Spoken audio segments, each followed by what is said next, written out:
My name's Sam Madden. I have a great time doing freestyle football as my living.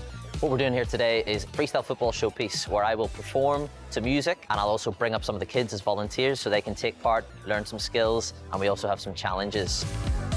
I was always into the football skills. I didn't realise freestyle football was its own thing. I didn't know you could just stand by and practice the skills instead of practicing shooting or game-related activities. But when I seen that freestyle football was a thing, I started training like 20 minutes a day to 1 hour a day, and the improvement was dramatic.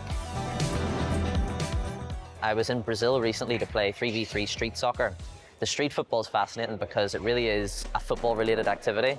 It's your skills on the ground, there's a tiny goal, you gotta score, whoever scores the most wins. It's like a little football match, but there's so much more flair and skill. I've competed at World Championships, I've won the National Championships 3 times, I've managed to perform at the World Cup in Qatar. It's my pure passion, I love it.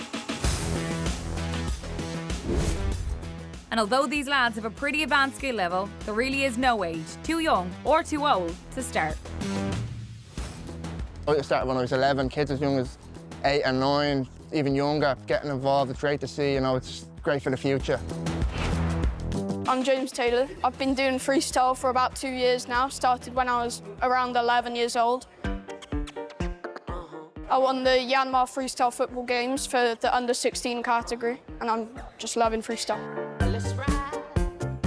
I saw people online doing skills, like a lot of people like Maradona and Ronaldinho, and then I kind of just wanted to give it a go and started from there. It's all about having your own unique style, and there's a lot of different tricks you can use to incorporate into that, you know. To do freestyle football, you need very little. You need a ball, you need a space, and maybe a bit of good weather too. The more you do it, the better it gets. It just keeps going and going.